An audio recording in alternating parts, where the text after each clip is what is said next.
All right, hello everyone, and welcome to today's WORSPA live stream with St. Vincent Distillers, hosted by Matt Pietrek, who is here with three special guests from St. Vincent. We have Jimel, Carlton, and Phillippa, who I will let Matt introduce you to in just a moment.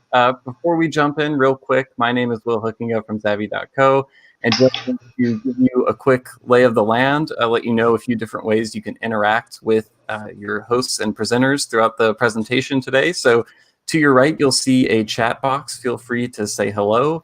Let us know where you're joining us from. I already see Dave Russell in San Francisco, Brad Kraus from Panama, Rohan from DDL in Guyana, actually. So Tony from Brooklyn. So people all over joining. Thanks for being here today with us.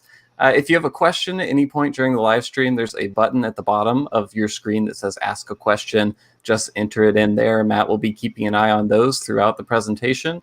And last but not least, feel free to invite your friends to join us today. There's a button at the top that says share that makes that easy to share on social media. So with all that said, Matt, I will turn things over to you now. Thank you, Will. It's a pleasure to be back.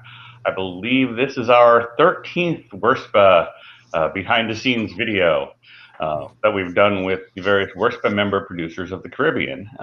For those of you who aren't familiar with WORSPA, we are the West Indies Rum and Spirits Producers Association, which is a collective of the various rum-producing countries, or many rum-producing countries in the Caribbean. You obviously know of Jamaica, Guyana, Trinidad, Barbados, St. Vincent here today with us. And our job is to basically help promote Caribbean rum in amongst those producers and help elevate it in the world market, as well as work with the WORSPA member producers, like we have done with St. Vincent Distillers here, to themselves modernize, improve, upgrade, and become even more competitive in the global market. So when COVID struck, we realized that people wouldn't be able to travel.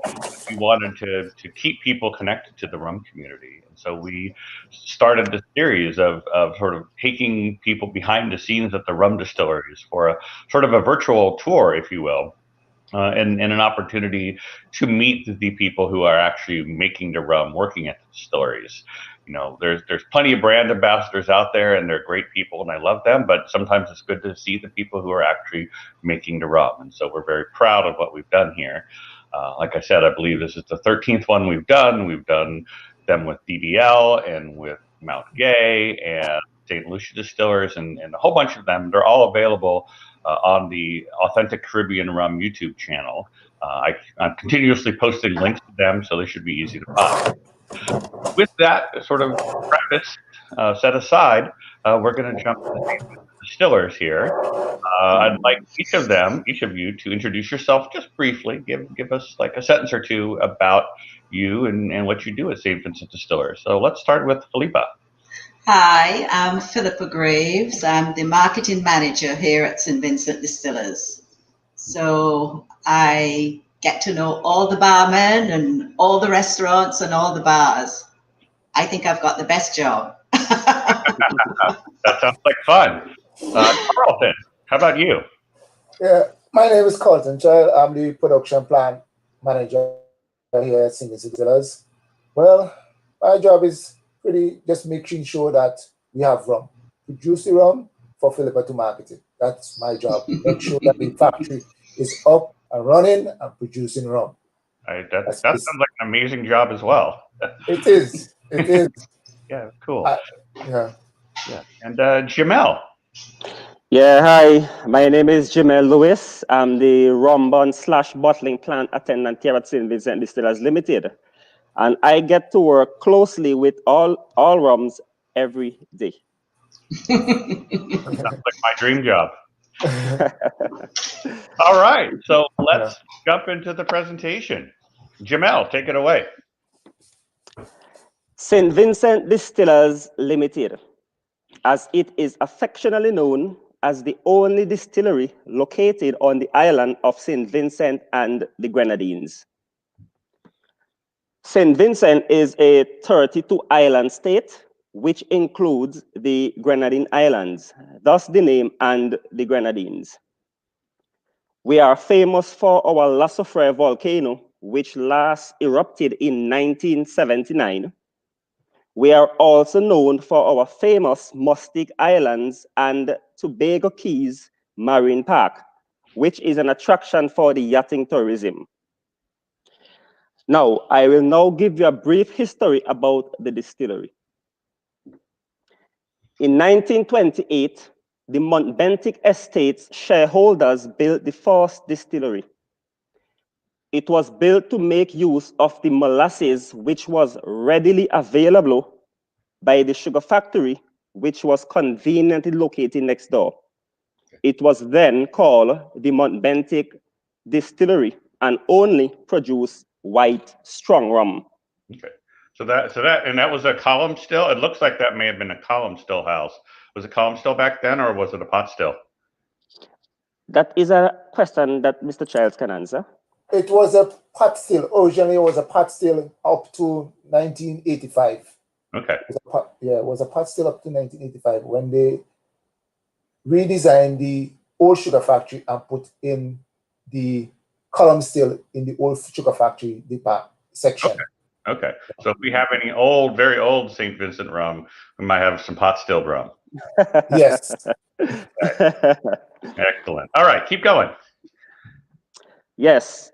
The Montbentic Distillery operated successfully until 1963, when the estates sold it to the government. And that was when the name was changed to St. Vincent Distillers Ltd.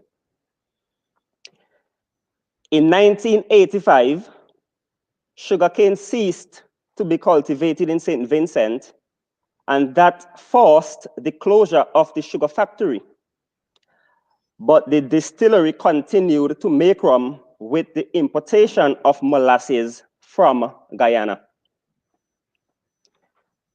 In 1996, the government, in a move towards privatization, sold the distillery to C.K. Greaves and Company, one of the island's most successful businesses, who continues to operate the distillery today. As you can see, St. Vincent Distillers survived through a number of changes in ownership. It's still standing. We have 31 employees who are skilled craftsmen when it comes to making rum. The success of our rums can be accounted for by the location of the distillery, not too far from the lush green foothills of our volcano. And the fresh spring water that we use, treated before use, of course. Hey, Jimel, are you in that photo? Yes, the bottom, the left, second one to the left at the bottom. Okay. Okay. Carlton, are you in there too? Yes. Sorry? Carlton, are you in there as well? No, I'm not in that photo. Okay. All right. Jimel was here before me. All right. Yeah. Carry on. Yeah. From 1996 through to present day, under C.K. Greaves, major upgrades were implemented. We upgrade the facility through to present day. In 1997, an automated bottling machine was purchased and commissioned. And prior to that, the bottling was only semi-automatic. In 2006, a new Cochrane boiler was commissioned along with a water filtration system. Also in 2006, 6 mild steel fermentation tanks was replaced with 6 stainless steel fermentation tanks. We had a new molasses pump in 2007. A molasses seabed pipeline was laid down in 2009. And I got to ask about this. All right. That the molasses, when it comes in on a tanker, it's not offloaded and trucked to the distillery. That it actually goes under the water. No, what happened? The boat is so big that it has to be in deep waters. So the boat has to dock up at the wharf in the sea. So the pipeline is just only to accommodate the boat in the sea. So one end is on land to our storage tank, and the other end is equipped for when the boat arrives to pump the molasses in. Okay, so is there like a little thing sticking up out of the water, or yes, there's a connection there. Okay, and how long does it take to pump all that molasses in? Mr. Charles, want to step in here? Yeah, it takes about roughly about between 8 to 12 hours. Wow. Okay. Yeah. Because sometimes because they don't want to send too much of pressure in the pipe, to rupture the pipe, they take the time and pump it in. Right. Oh, so you have to keep the pressure low enough you don't actually blow it out. Yes. Even though the pipe can take a certain amount of pressure, we already test it for a certain amount of pressure. They keep it below that requirement. Just, you don't want to max it out. You just don't want to max it out to next thing you rupture it. Because if you rupture it, we have to go divers and everything to go back in and fix it and everything like that. So what we do to keep it below that tested strength, that tested pressure that we have. We just keep it below that, not to rupture it. Okay. And how many times a year do you bring in molasses? Roughly about 4 times a year we bring in molasses. Okay. Yeah. Okay. But, we on our voyage to take a shipment for next year, January. We are looking to take a shipment for next year, January. Right. And for the listeners out there, I noted that St. Vincent Distillers isn't the only one who does this. St. Lucia Distillers also has a similar setup, and we talked with them as well when we did the session with them. So it's fascinating, little things about the rum world that you don't know until you really dive in. So I'm fascinated by this. So, okay, carry on. Yeah, and in connection to the pipeline, we replace a 750 metric ton molasses storage tank in Kingston with a 2,000 ton metric tank. And SVDL continues to upgrade the facility to this day. And of course, we are also health and safety compliant. Matt, we are a small distillery in comparison to other neighboring island distilleries, but our simple operations results in the distillation and production of award-winning rums. All our rums are award-winning rums. I will now pass it over to Othniel Childs, who will explain the distillation process. Thank you, Jimel. I noticed you call me Othniel. They call me Othniel on the work. Most people formerly call me Carlton. So Othniel, they normally call me on the job site here. So, as you know, molasses is the base product for making our rum. As a lot of Caribbean countries has ceased to grow sugarcane, we now source our molasses from Mexico. Previously said by Jimel that we source our molasses from Guyana. Guyana, we have shut down about 3 of its sugar factories. So we no longer have the reliable source of molasses from Guyana. So we source our molasses from Mexico. And is that molasses from Mexico? Is it high enough quality to where you don't have to augment it with anything else? It is very good, very good. It is the last shipment we produce a lot of rum out of it. Okay. Yeah, it is very good. So the molasses is transported in ship and pumped into our new 2,000 metric ton tank located in our capital, Kingston.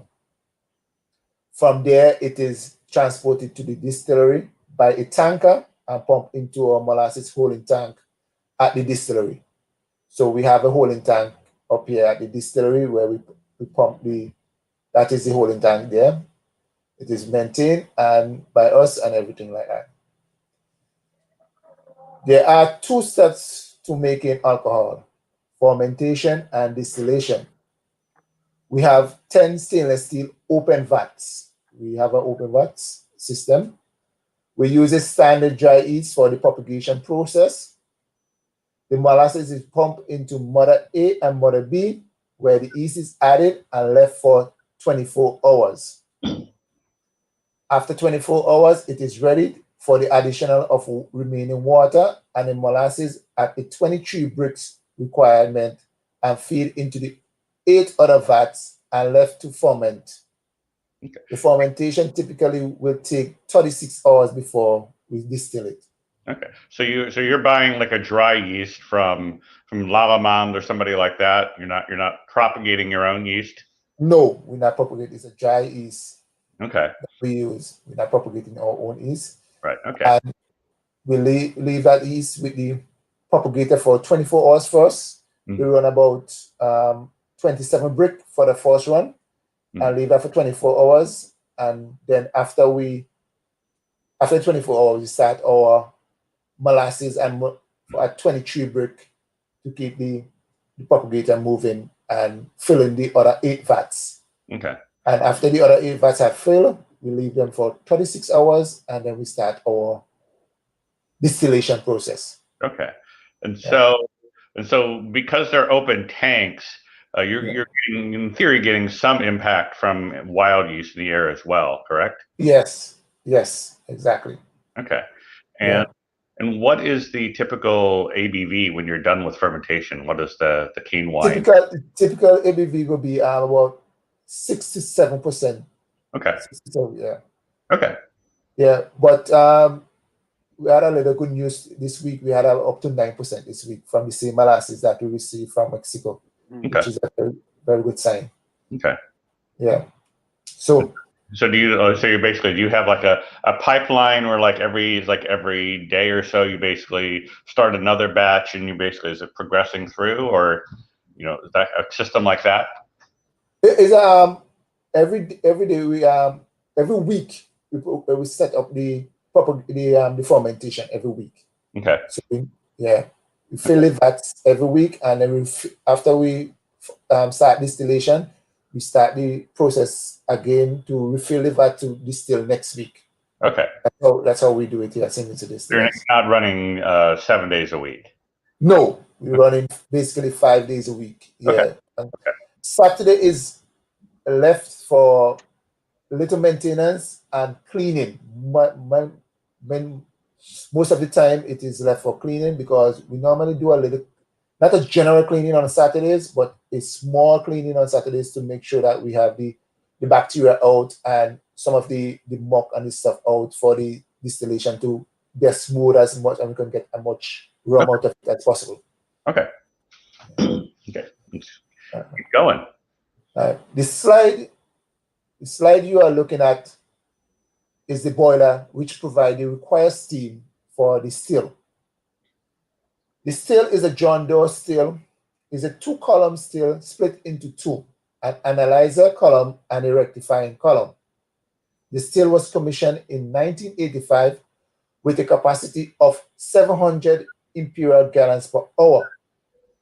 The fermented liquid is heated in this preheater to approximately 80 degrees Celsius. The preheater liquid is sent to the analyzer. The analyzer was installed in 1985, contained 24 plates. The vapor from the analyzer is sent to the rectifier at 78 degrees Celsius. Yeah. Just to mention, the rectifier consists of 63 plates. Yeah, that seems like a fairly large number of plates for the rectifier. Yes, but it seems like a lot. Yeah, it is, but we utilize every plate is utilized how is necessary to be utilized. Right. And how many different plates do you draw from for the whole set? We draw from 2 different plates. Okay. We draw from plate 56 and 58. Okay, interesting. The strong rum is drawn from 56, and as Phillippa will explain, that the SLR is draw differently at page 58. Okay. The more lighter rum that we do here at St. Vincent Distillers. Yeah. Okay. And actually, I meant to ask this earlier and forgot. So essentially, you have just one standard fermentation. You don't do a different No, fermentation for no, ESR rum versus it's just one fermentation for everything. one fermentation, one standard fermentation. Okay, excellent. But when we distilling, we draw for the SLR. When we distill in the SLR, we draw it off on plate 58, which is a more lighter rum coming off and everything like that. Okay. Less impurities and everything. So we have a more lighter rum for the SLR. Okay. And is this a vacuum still or just atmospheric pressure? Atmospheric pressure still. Okay. Excellent. Yeah.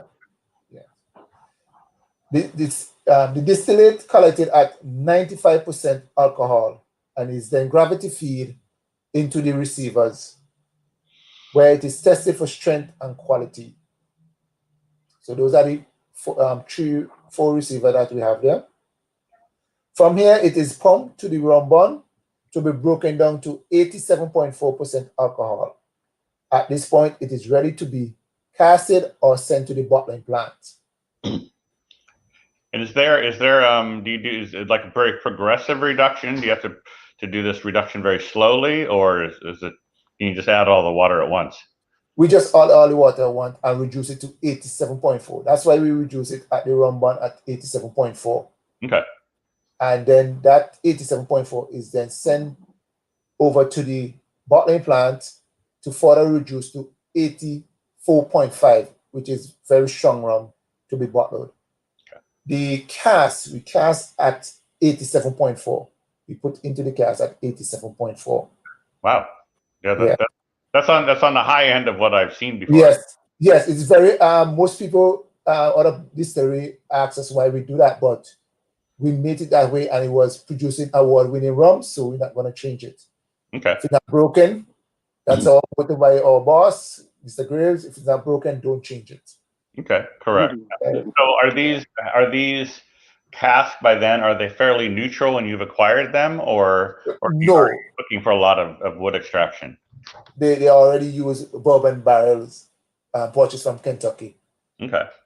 So how often will you typically, like how many years will a barrel be used there? Typically, a barrel will be used roughly around about 15 years. Okay. Because one cycle for us, a full cycle especially for the Sparrow, is just 5 years, and we just use it once, about 2 times, and then the colors start fading and everything, and we just discard it. Okay.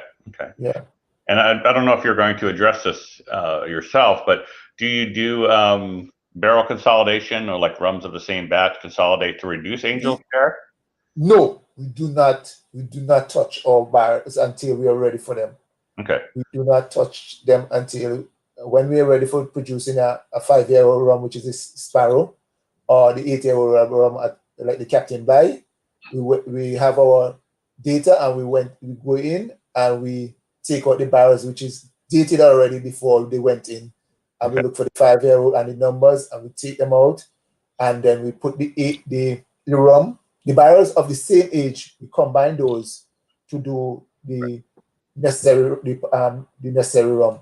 Like the Captain Bligh, all the 8-year-old rum will combine, our 8-year-old barrel will combine and do the. Okay. So if we buy an aged rum, it's basically only spent time in one barrel while aging. Yes. Okay. It's correct. Okay. No, we don't open them, and sometimes when we open them, they are empty. When we check them, they are empty. Right. So those barrels are discarded because we know that they are leaking, and they're leaking very rapidly. Okay. So we discard them. Okay. And so I guess you don't repair barrels or keep them in service. You just. Yes, we do a little repair, not an extensive amount of repair. Like if we see a bun missing from around the barrel, when we discard one, we use the bun back, but no expensive repair like the Cooper will come in and do that expensive. We don't have a Cooper on site to do that expensive repair. Okay, and so everything's ex-bourbon. There's no fancy cognac cask or anything laying around? No fancy thing. Just keeping it simple. And it is the rum bun is not temperature control, it's air control. It's not temperature control like some distillery do temperature control. We do not do any temperature control here at St. Vincent Distillers. That actually reminds me, you mentioned that, and I forgot to ask that earlier as well. Is your fermentation temperature controlled as well? No. Okay. Well, to an extent. Okay. To an extent, because we have to keep the temperature down. We use a pre-cooler to keep the temperature down because when it goes through the circulation process, it's getting the distillation, the fermentation do get warm. So we use a pre-cooler to keep it cool. Okay. You have a cooler for. Okay. Yeah. Okay. Yeah.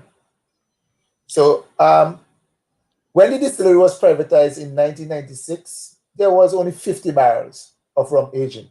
Today, we have 2 aging barns, which currently have approximately 2,000 barrels aging. That to show you how far the Greaves have pushed Miss Phillippa Greaves have pushed the dark rum here at St. Vincent Distillers, because we started at basically as a white rum nation, and we're still basically a white rum nation, but we have pushed it so far that we have to increase our aging to 2,000 barrels in our rum barn at this point in time. And I see in the future that we're gonna increase it that a little bit more, because the Sparrow is winning an award and it's taking off, and the Captain Bligh is basically slowly but moving along that way. Okay. Which is what the Captain Bligh is a more high-end drink for here at St. Vincent Distillers. Is it a challenge to get enough ex-bourbon barrels to do what you want? Yeah, it is a challenge, and it is a challenge throughout the whole Caribbean. It is a challenge for us, and it's a challenge throughout the whole Caribbean, because the bourbon industry cannot produce sometimes, because you have to imagine that the whole Caribbean is looking to buy barrels and looking to get barrels wherever they can. Mm-hmm. And we at St. Vincent Distillers, we are in that race as well to get barrels how we can and when we can. Okay. Yeah. So I assume that the prices keep going up and up and up. Yes, it keep going up and up. Yeah. Yes. Okay. And Mrs. Grace can attest to that pricing, because she deals with more of the pricing and everything like that. Once I get the barrels, I make sure they are filled with rum. That's my job. Make sure when the barrels come, you fill them with rum and get them in the rum barn to start aging. Right. Yeah, and that I think that maybe helps explain why you bottle or cask so high as well. As you need more barrels if you were to do it at a lower strength. Yes, because when we take off barrels, we can add our rum, the Sparrow, and the Captain Bligh is at 40% alcohol. So if you age at that higher strength, when you take out, you can add a little more water and bring it down to the 40% that we require. So naturally, the barrels normally hold about 45 gallons. And that'll be imperial gallons, correct? Yeah, imperial gallons. Yes. Okay. Yeah. Imperial gallons. Yeah.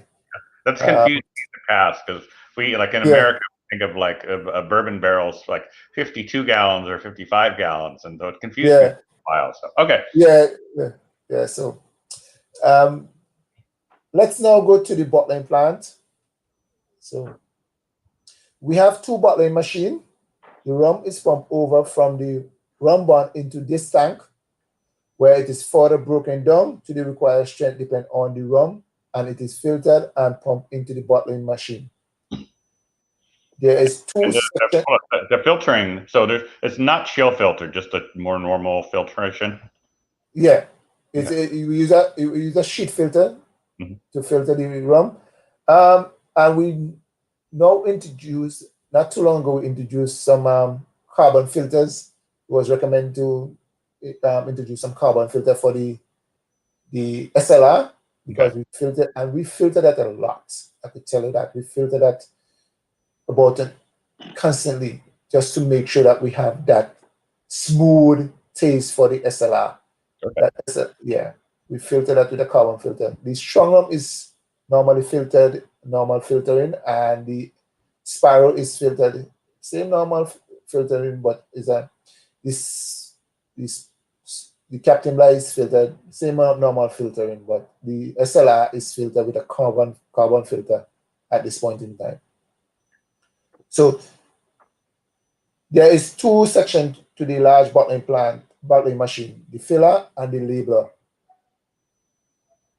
And this label, the bottling plant and the bottling machine and the filler was put in 2007, and ramp our production to about 300 bottles per hour. That's the filler normally do. It's a 12 3 filler, which is 12 bottles with fill one time, and three bottles with cap simultaneously as you push it off onto the line, and then goes to the labeler, which will label 3 bottles basically at a time, and then push it off to the guys who can pack it manually in a box, and then double check, make sure that we have 12 in a box, and then send it down into the storage area where they pack it off onto a pallet and put it in the storage room where we ready to ship out to the island, rest part of the island. Right. Right. So I will pass it on to Phillippa Greaves, who will speak a little more on in depth with the rums that we produce here at St. Vincent Distillers. You're muted, Mrs. Greaves. Thanks, Carlton. I just want to touch on the barrel bonds, Matt. As Carlton mentioned, St. Vincent was solely a white rum drinking community. And when the distillery was purchased back in 1996, there was only one rum bond. As he said, you heard him say there was only 50 barrels aging. Today, we built another rum bond about 3 years ago. And that just goes to show how the aged rum is catching on here in St. Vincent.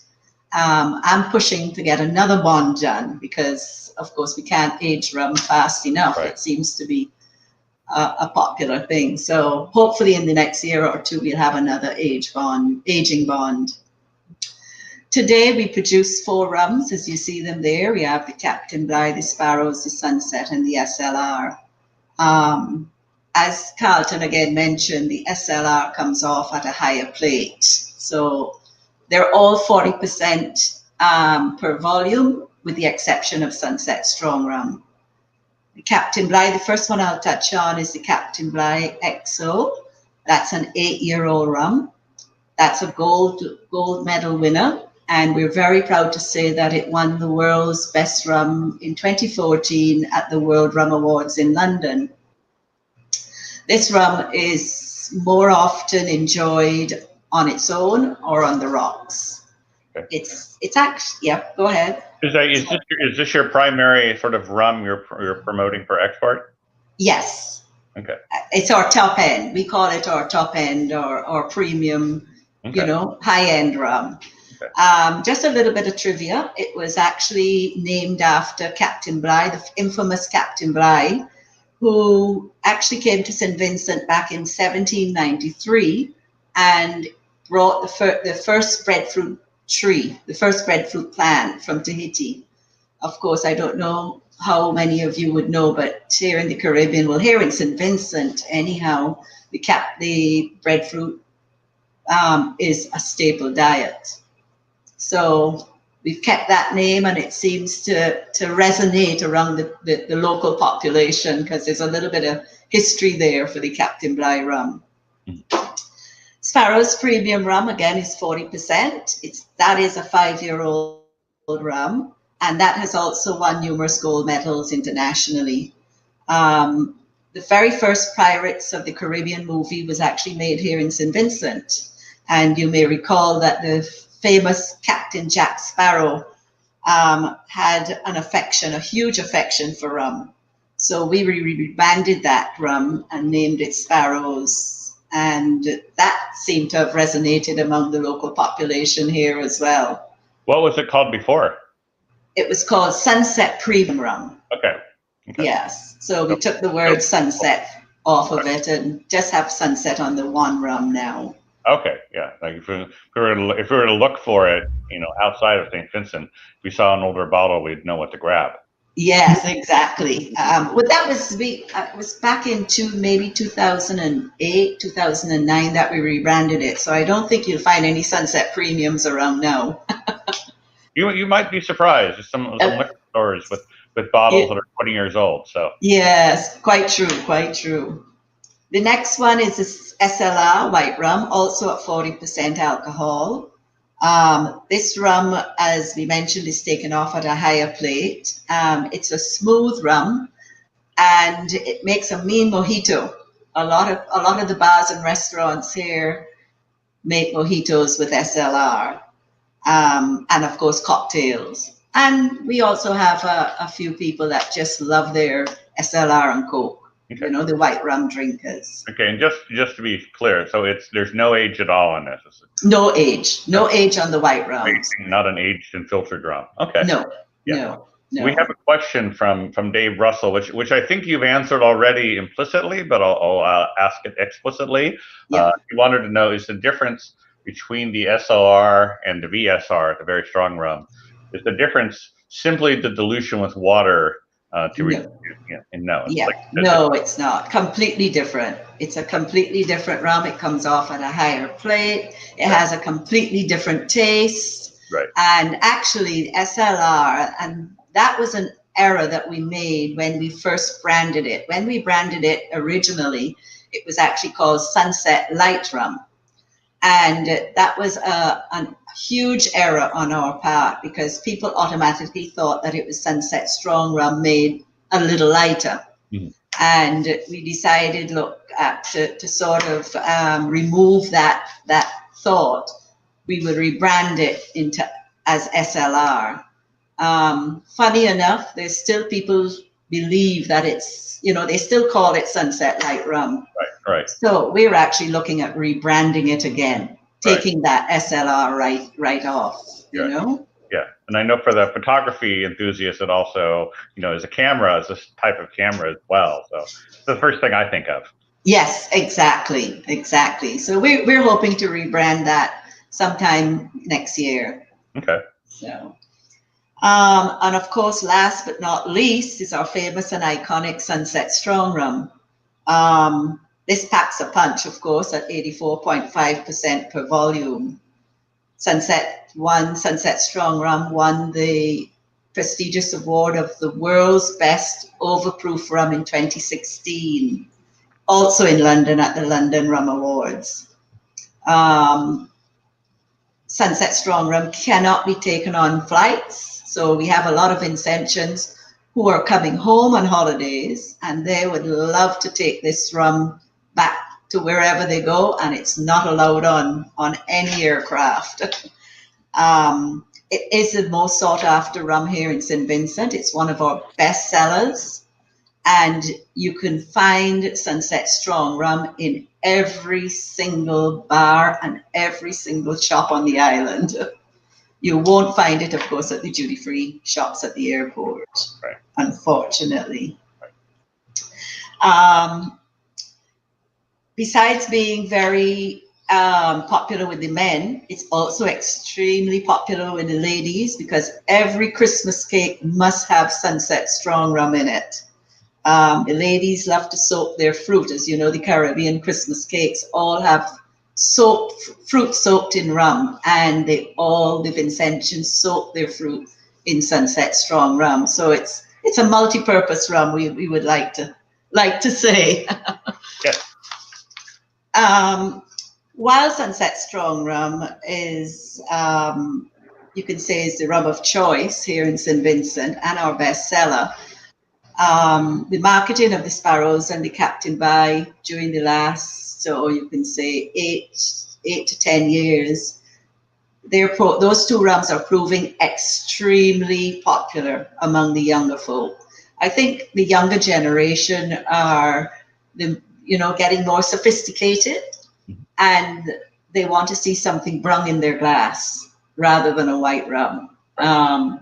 The diehards use the white rum. The young, sophisticated youngsters coming up, the young businessmen, they go for the Captain Bligh and the Sparrows rum.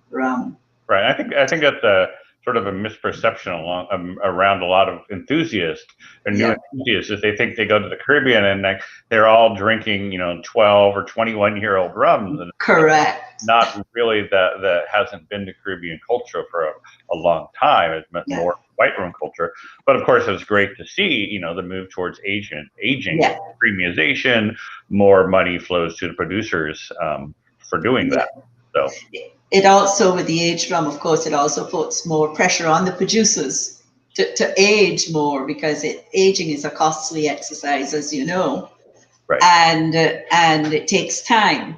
So as I mentioned, we're looking at doing another bond, because we are only a small distillery. We're not of the same size as our neighboring islands, but we're getting there. We're getting there slowly. Being the sole distillery on the island, we were also very instrumental in hearing the cry of the population, of course, with COVID-19. And we started making the Mount Bentic hand sanitizer. We donated to hospitals, police stations, clinics, schools, and churches. At one stage there, when COVID, back in March, April, it was very difficult to get imported hand sanitizer on the island. So we decided, look, let's jump to and hear the response and respond to the cry, to make sanitizer. And we're still making sanitizer today. Although we have been very lucky here in St. Vincent, we've had no community spread COVID. All the cases that we've had are imported cases, but we still, throughout St. Vincent, we all the areas are being extremely careful. Here at the distillery alone, we've had to put in, of course, hand sanitizer stations and going through the whole protocol with the prevention of spread.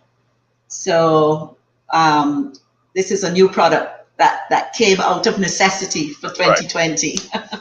And I have to say, it's a lovely aquamarine color. It is. Yeah. It is. If I could get that here, I would use that at home.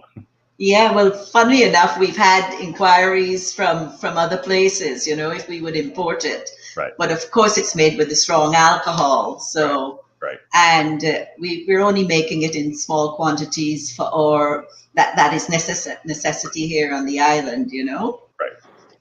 So, that's about the end of my presentation. What I would like to say is thank you very much for everyone that's listening. But I'm not going to go without saying thank you for WRSPA. WRSPA has proved to be extremely influential to our progress here at St. Vincent Distillers, again, because we are such a small distillery. Up to today, WRSPA continues to be our port of call for information and technical advice. I don't think St. Vincent Distillers would be where it is today, from 1996, which is when we knew it, without the help and the assistance of WRSPA.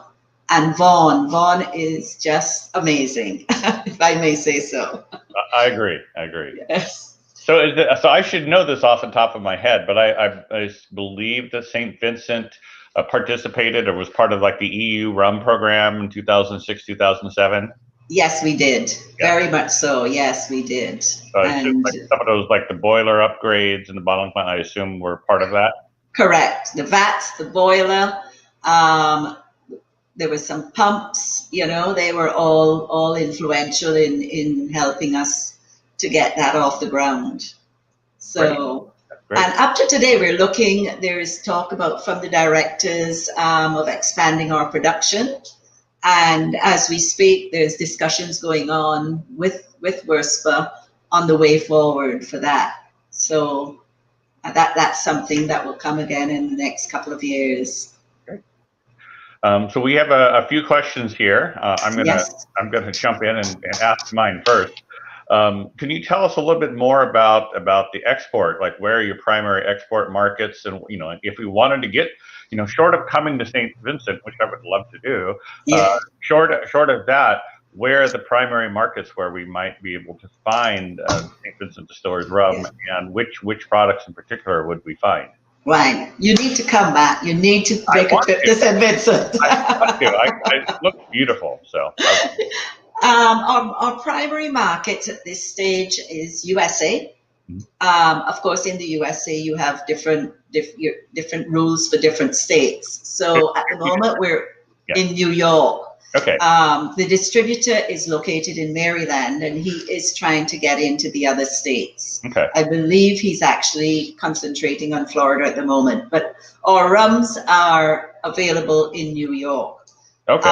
With the exception of Captain Bligh, because of trademark limitations. There's a distillery, I believe, making an aged rum called Lady Bligh in the States. So we have not been able to export Captain Bligh, but we do export Mutineer's Gold. Okay. Which is Captain, basically. Same name. Okay. Good to know. We look for Mutineer's Gold. Okay. So Mutineer's Gold, and there's Sparrows and Sunset Strong Rum in New York. Okay. Sorry. You can get that in New York.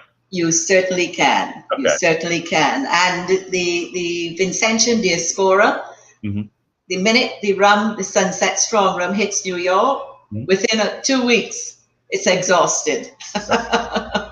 Not a bad problem. So, not a bad problem for us, no. Yeah. I noticed Dave Russell, who was California based. He said Sunset Premium is here, Matt.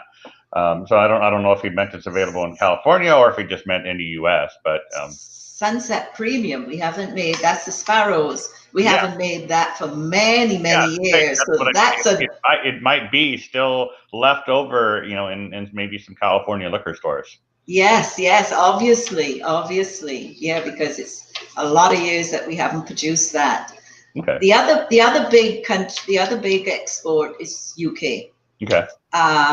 In London, it's all over England. Our distributor in London is actually doing a really good job, and he actually imports all the rums. Sunset, Sparrows, Captain Bligh, the entire range, and SLR. And who is the UK just importer? Is Kevin, sunsetrum.uk. His name is Kevin Salchmich. Okay, great. Yes, and he imports it regularly. I mean, he gets sometimes 3 to 4 shipments a year. Great. Okay. So that's ready available. Right. We'd actually do some small exports to Barbados, to BVI, a little bit to Trinidad, and we also go to Germany. We haven't exhausted the European market due to our limitations in supply. For sure. Because we have to look after our local market first, of course. Sure. And I know that the EU in particular, many of the countries there are very growing love for exactly. So. This is why we need to improve our production. Expand our production. We have done some exports to Canada in small quantities. We're having difficulty with actually the shipping routes to Canada. Okay. Primarily, we went to Toronto and Alberta. Okay. Alberta, the gentleman that was actually our distributor in Alberta, he's actually retired at the moment. So we're sourcing new distributorships there. But and I know Canada is hard because like all 6 provinces have their own. It is extremely difficult, and then they're all managed by different liquor boards, correct? Right. So it's difficult. Yes. Okay. So questions that came in during the speaking here. This is the first one. It's from Vaughn. A loss of 23% to the Angels, basically a 23% loss of Angel share over 5 years is very impressive. He's asking, was this measured over the 5-year period or measured annually? That's for you, Carlton. Yes, Carlton. That's over the 5-year period, not annually. That's because we do not go back. As I say, we do not tamper with the rum until we are ready for them. We do not talk about the But I barrels guess until we are so ready. his question was, did you measure over? Did you just let it age for 5 years and say we've lost 23%? So it's not like each year we Yes. lost this much and we just added Yes. that times 5. That's okay. Okay. Yeah. No. It's like after the 5 years we go in and we see how much we lost. I would have expected a lot higher angel share over 5 years, though. That's Yeah, well, that's what we have. That's an average, but some do good on and some stable, but that's an average that we have. The next question is from Dave Russell. I know Dave is a sailor and spends a lot of time in the Caribbean and has a lot of love for the smaller islands there. Well, tell him he needs to come to St. Vincent. He probably has been there. Does the distillery have an association with Sparrows Beach Club on Union Island? Yes, very much so. We know him very well, Bertram Sally, and he actually approached us for that name to see if he can use that name, and we said yes, go right ahead. I mean, that helped us get our brand into Union Island, you know. Just sell our rum. Yes, exactly. It's advertisement for us. Yeah, no, he does a great job, Bertram, and we're in close contact with him all the time. Great. Mm-hmm. Next question, also from Dave. Here we go. He's already said he's coming. He says, "Do you offer fantastic? Do you offer tours of the distillery? I plan to visit St. Vincent and the Grenadines in April 2021." We will welcome him with open arms. We do tours. Actually, our tours are doing very well during the cruise ship season. We have tours on a Wednesday, Thursday, and Friday. And sometimes we have up to 3 coach loads of people here at the same time. Actually, Jimel is one of the tour guides, and he can tell you how many people he has actually given tours to. Yes, that's one of the things I look forward to interact with people that shares their interests, and I can also share mine as well. Thanks to Mrs. Graves and Mr. Childs. Jimel is an entertainer, Matt. He loves and a real people's person, so he loves the interaction. One time we had up to 100 persons here. At the peak time, we had up to 100 persons here at St. Vincent Distillers because Jimel was doing the tour, and then I have to jump in and do the tour as well because we have to split them up to get them for everybody to get a proper interaction with the distillery and everything like that, and everybody could get to taste the rum as well. Yeah, it's not a bad problem to have. No. So my takeaway from this is I need to figure out how to stow aboard Dave's boat.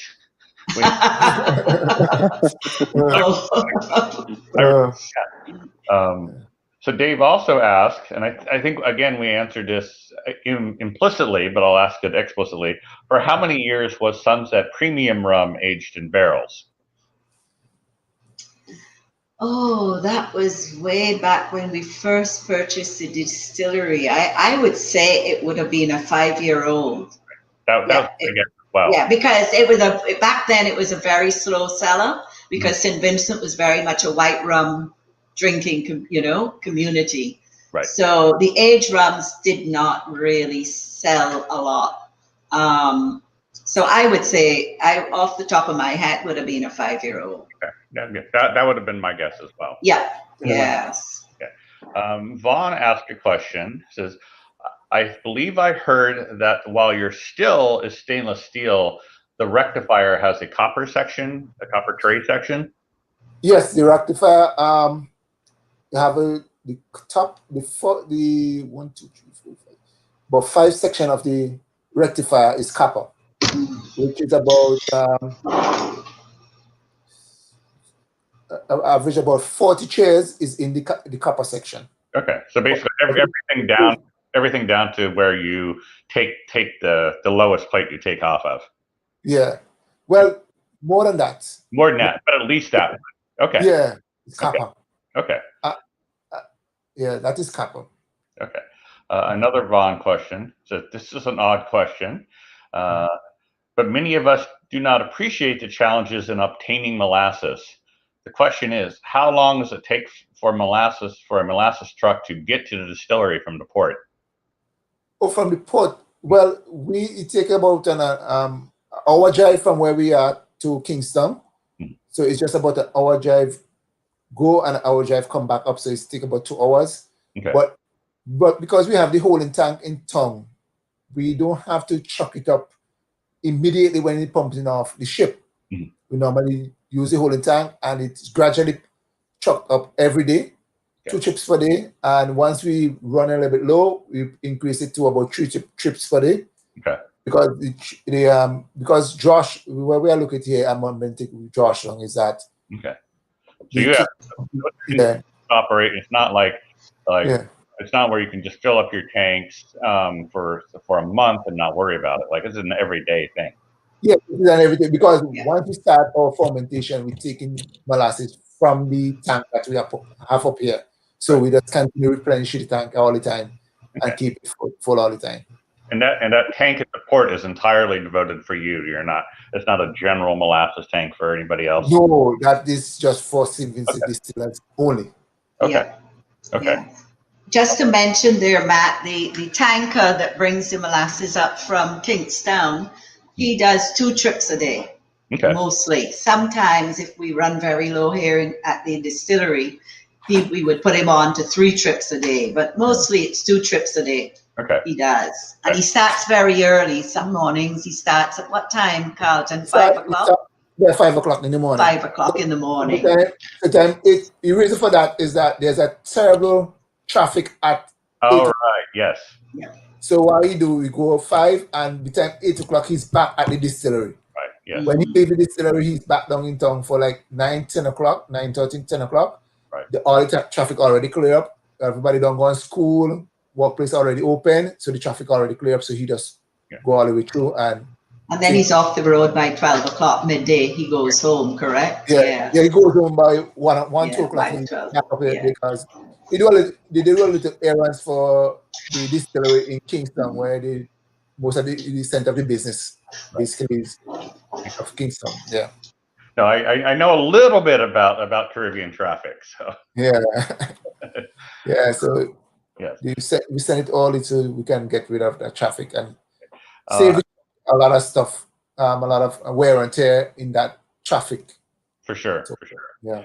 And then our final question is again from Dave Russell. How far is the distillery from Curtains or Cartons? Curtains. Oh, that's about Curtains and it's about 2 hours drive from Curtains, because you have to drive from Curtains to Kingston and from Kingston to Georgetown, which is Curtains is about a 45 minutes drive from Kingston. Curtains is a 45 minutes drive, and then up to Georgetown is another about hour to a 45 minutes drive. So approximately 2 hours from Curtains. Okay, great. Okay, so these are all the questions we've had. Some good questions there. I'm glad we had them. I want to thank you all again for doing this. Phillippa, Carlton, Jimel, this has been great. Thank you, Matt. Thank you, Matt. Yes. Thank you, Matt. Thank you for having us, and thanks, Zavi, for having us as well. Yes. Yeah. I really enjoyed it. Thank you. Good. Yeah, I really enjoyed it myself too. Good. Like I said, I hope, like I said, I hope to stow aboard Dave's boat and see you in a few months. So. Yes, we hope we can see you here in 2021 when COVID is all behind us. Correct. Yeah. So just as a programming note, we have our final Zavi session for the year is coming up. I believe it's the 10th. Don't quote me on that. But that's coming up very soon. We're going to return to the island of Grenada and visit the Caribbean's newest distillery. That's going to be exciting. Making rum a few weeks ago. So I won't. The people who are rum nuts will know exactly who I'm talking with. Name for later. So okay. All right. Thank you very much, and Will take us away. Okay. Thanks, Matt. Thanks, Matt. Yeah, just to echo what Matt said, thank you, all of you from St. Vincent for doing this session. It was fantastic. Also, Dave, Thank you, Will. Dave, please save me a spot on your boat as well. I will be stowing away alongside Matt to go visit. We'll welcome you in open arms as well, Will. Thank you, thank you. Everyone who is in attendance, thanks for coming. As Matt said, we'll be back December 10th, I believe is the date. So keep an eye in your email inbox for an invite to that. And until then, we look forward to seeing you next time. All right. Thank you, everybody. Thanks, Thank everyone. you. Bye. Bye. Bye. Keep on staying safe. Okay, bye.